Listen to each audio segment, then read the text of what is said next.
Hello, I'm Steph from My Driver Classic, and today I'm showing you a vehicle courtesy of the team at Bidding Classics that have got it listed for sale. It's this incredible Citroen Acadiane. Now this one is a little bit of a fixer-upper, but they are incredibly rare in the UK. We never got them from new. Any that you see here have been imported. So this is the first one that I've ever been able to get my hands on, so I had to come and show you it. I'm very excited to show you this today. It has got one of the craziest gear changes you have ever seen in your life, which I will demo for you. But first of all, we kick off with the channel sponsor message, and then we'll go into the history and we'll get going on this Citroen Acadiane. Life is too short to drive something boring, so if you're looking for your first classic or your next classic, why not check out Bidding Classics auctions? Whether it's something pre-war, mid-century, or maybe something newer like a retro hot hatchback, check out their website. There's a link in the description box below, or you can Google Bidding Classics auctions. There's new stuff going on the website every single week, so why not check them out? Now let's go back to the video. Coming to market in the spring of 1978, the Citroen Arcadiane van was launched by Citroen to replace the iconic 2CV light commercial vehicle, which seems to be known by a few different names. So you might know it as the 2CV van, the AK400 van, or the 2CV Au Fourgonette, which came to market in 1951, which means that by 1978, when the Arcadiane comes out, it's looking a little bit dated, although people still really loved it. And in fact, I'm going to tell you a really interesting fact when we go driving about this, and it probably hampered some of the early sales of these. Now, coming back to the car in front of us, the Arcadiane isn't an entirely new design, because of course, you can probably see that it takes its bits and pieces from elsewhere. So what Citroen did was they took the load space of the AK400 2CV van, and then what they do is they then marry it to the front end of the Dyane, but gives it a bit of a raised roofline. Now if you're wondering why this is, it's all down to aerodynamics, which are apparently improved and therefore give it better performance and better fuel consumption when it's compared to the old 2CV van. Now, being a commercial, the colour range on these isn't extensive, so you get a choice of white, beige or blue. Well, that's what it is in English anyway. Now, pre-wrap, this one would have been Blanc Alaska, which essentially translates as white Alaska to me and to you if you don't speak any French. Now, a lot of people seem to end stuff around here when they talk about the Arcadiane van, but that's a really lazy take because the Arcadiane moves on from the AK400 in quite a few subtle different ways, and Citroen did a lot. So let's talk through some of the bits that Citroen did. So first of all, I think that the changes that Citroen have made are brilliant because they consider the end user in mind so much, and I talk about this when I drive as well. So the load volume increases to 80.4 cubic feet. The useful load space, which is what the buyer is really looking at, increases by 6 inches, and it comes up to, I think, around 5'3", 5'4" inches. And although it's not speedy, the 602cc air-cooled flat twin engine has increased performance, and now it can achieve, wait for it, it's not going to break any speed cameras, 62 miles per hour, and that's unloaded on official Citroen tests. I imagine loaded up, you're probably not going to be getting much more than 50 to 55 miles per hour. There's a few other little nifty bits, so there's discs to the front, so that's brake discs, and I believe the suspension is improved. I did get that fact off Ian from Hubnut, although I couldn't find any official advertising literature to confirm by how much this differs from the early AK400 vans. Now, all of those are practical and thoughtful changes, but that's not where it ends because driver enjoyment and comfort was taken into account too. So there's better visibility, new wind down windows. I do mention this later on, and it's an improvement from the Dyane. So if you've been in a Dyane, you'll know that they're kind of those side slide windows. The seats are adjustable, and probably a given nowadays, but a plus point for the time is inertia belts are fitted as standard. It's also got a new rear bumper, but I think that's purely cosmetic. Now the Arcadiane is a bit of a funny one because it never hit the cult level of fame seen by previous Citroens like the DS or the 2CV, and although you do see them a lot around rural France, you also see a lot of those 2CV vans because that seems to be what people love more, and in fact the 2CV vans seem to command a higher price even though they're a lot older. And although it's a lesser spotted van, it's still entirely recognisable, and it's really not easy to mistake for anything else, and I think that's the real magic of it.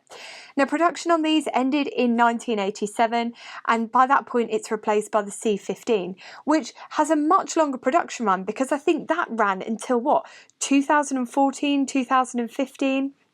Now, before we go for a drive, I want to give you a better look at this dash, because if, like me, you've never seen one before, I want to show you it in greater detail. And I'm also going to show you that rather interesting gear change. So let's flip that camera around. Coming inside, I know you're going to be wondering how I'm sitting on this seat and I haven't fallen through. Well, I've actually applied a bit of logic that I used to use in my old Morris Minor when the seat collapsed, which was essentially I just piled up a load of coats and I used to sit on them and then drive wherever I needed to go. Or pillows. I used to have loads of pillows. And so today I've just chucked off my fur coat and I'm sitting on that and some towels. And it's largely brought me up to the same height as the passenger seat. And actually, it wouldn't take too much to fix. So let's talk about what we've got inside here now that we've got over the seating dilemma. Well, everything is very simple and straightforward, apart from that gear change, but we're going to talk about that in a minute. So over here on our left-hand side, we've got our heater controls running from cold through to warm. We've got our indicators on the left-hand side here. You've got the lights on the right-hand side, and they're just this kind of twist motion. Now, when you look at it, I think it looks quite flimsy, but actually when you start using that control, it feels quite sturdy. Steering wheel, as you'd expect, and then there's a gear pattern here. I'm going to talk about that gear pattern in just a minute. Coming up from there, you've got your speedo, you've got your fuel gauge, and you've got your temperature gauge there. And they run almost like on sort of like a ticker tape, so it seems to be going round and round rather than a needle going up. It's probably a proper name for that, and if somebody knows what it is, please tell me in the comments section below. To the right hand side here, you've got a series of warning lights, and then we have got 3 buttons up here. So one of those is our warning light, and one of those is our windscreen wipers. Now I am going to say our windscreen wipers aren't working today. I'm not entirely sure why.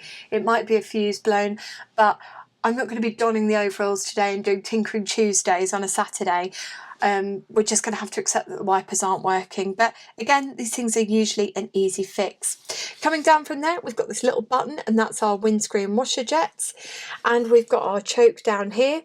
We've got an umbrella handbrake on this, which is, the first time you use them, I think they're a little bit strange, but you do get used to them quite quickly. And then we have got this gear change. Now I'm going to demonstrate it for you. So the gear pattern is like on an extended H. So you've got reverse, first, second, third, and fourth. So that makes sense to you at home. But to get the gear change, and what I'm going to do is I'm going to ask our lovely cameraman Freddie to come in a bit closer. So Freddie, come on closer. Okay, full disclosure, I have not got this right on the last 50 million attempts of filming, so it bodes really well for the test drive. Right. Let me show you. So this is neutral. You see this point here? Now to get this into first, we twist and we pull out. So that's your first gear. Now to come into second, we return to this neutral position, finding that you see, so we're straight on here, and then to go into second, we push in, and then to go into third, we pull all the way out. Now to come into fourth, and I keep mucking this up, we go back into the middle, we twist over, and we go all the way in. And that is fourth gear. And another 5 grey hairs on my head, because that is one of the most mind-boggling things that I've had to get my head around in a while. But yes, that's it, and I'm really looking forward to taking you out for a test drive, having a little natter with you about the Arcadiane, couple of little bits and pieces. Actually, there's one last thing that I haven't shown you, and it's probably such a minor thing to mention, but if you've ever been out in a Dyane, which of course the front end, blah blah blah, I know, you'll notice that the Dyane windows are slide, whereas on the Arcadiane van, they actually wind down. Little bit of added technology there. I also am going to show you another weird thing whilst I'm here. Look at how we open the doors. I keep thinking I'm going to snap this, but it's actually a lot sturdier than it looks. Now the weather's bad. The rain shows no sign of stopping, but thankfully we're not faced with the snow and hail that we had earlier. So let's buckle up, we'll go out for a drive, but first of all let's have a listen to how this engine sounds. I almost forgot. Have a listen. It's quite agricultural, you'll see what I mean. Ready?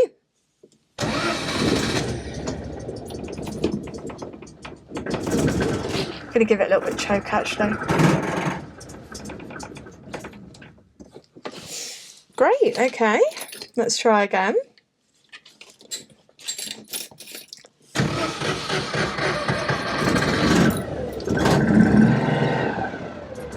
There we go.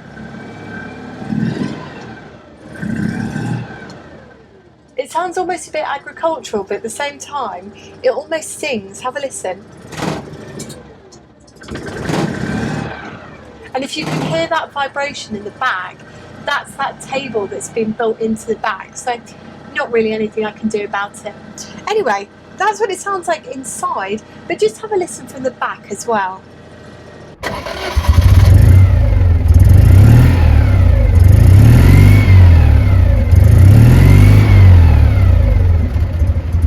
Let's go on an adventure.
Although I think I've probably picked it a little bit prematurely, that's us up there in 4th gear. Now as we pootle along, that gear change is becoming more and more natural to me. It's never something I've experienced before, and it's taking a little bit to get used to, because I assumed that it would be, I don't know, in my head I thought it was going to be quite a similar gearing ratio to a Morris Minor, in that you'd be able to get up into top gear quite quickly. But she's not that keen on you doing that, because look, we're up now probably close to around 50 miles per hour, because the speedo, 50 miles per hour? 30 miles per hour, because the speedo is in kilometres. She's not that happy to be sitting in 4th. I think she'd quite happily come back down into 3rd. And really that's because these seem to run a lot better. When you drive them round, it gives them a bit of welly, and the revs are quite high.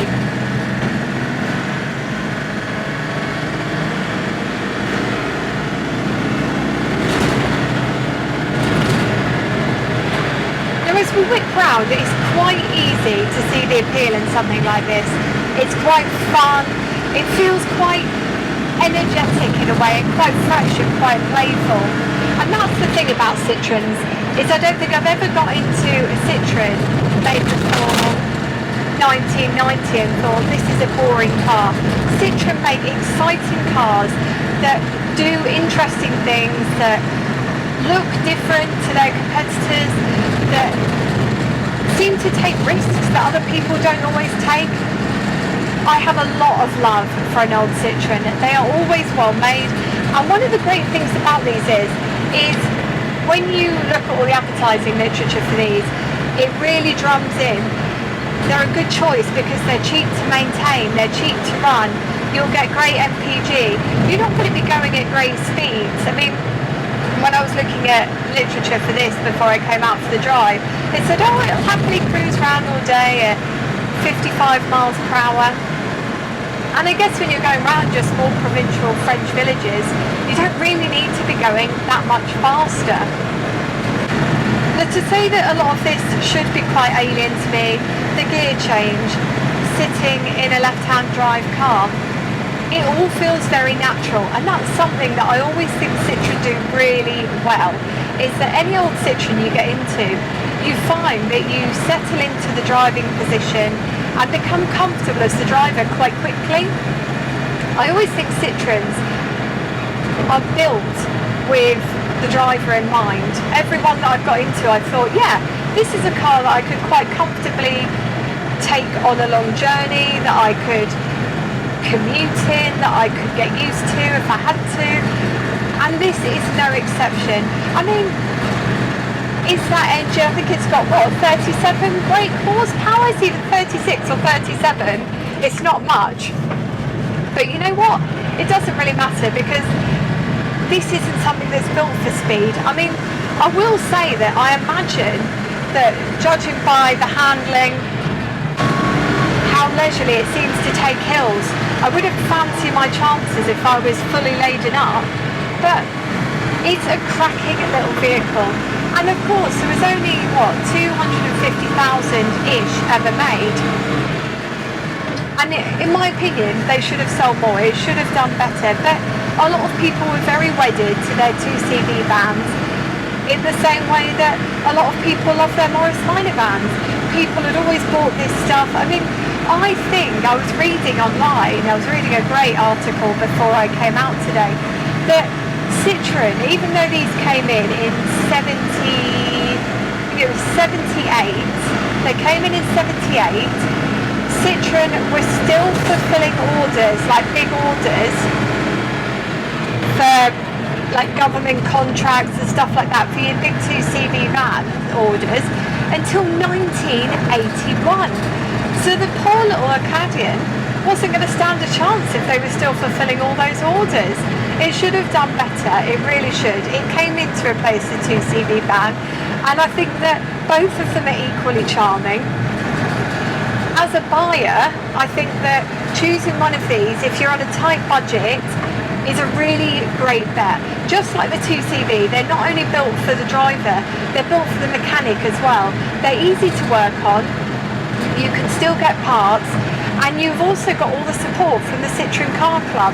And I've met quite a few of them, and they're a really friendly bunch. They're an active club. So if you were to take on a project or something like this that maybe you wanted to do a little bit of work to get it to show standard or looking really shiny and fresh, you know that there's going to be somebody really knowledgeable and friendly in that Citroen Car Club that you can chat to. And sometimes that's worth it just as much as being able to get the parts. And by the way, Citroen parts always seem to be easy to get. Nobody seems to struggle too much because there's that great support network. So all in all, it's been quite a pleasing test drive today. Has it been a little bit bumpy, a little bit noisy, and quite loud inside the cabin? Absolutely. But has it been a spirited drive with a very characterful vehicle that I think anybody could jump in and enjoy driving, find it easy to drive, feel quite comfortable? Absolutely. I am in love with the Arcadiane van, and I think if you've been looking at a 2CV van and they're just out of reach because they've got that cool status, why not look at an Arcadiane? I don't think you'll be disappointed. That's it from me today. Until next Sunday, when we're looking at something completely different. I've got a few videos to pull out the hat, so I'm not entirely sure what I'm going to pull out. Take care and drive safely.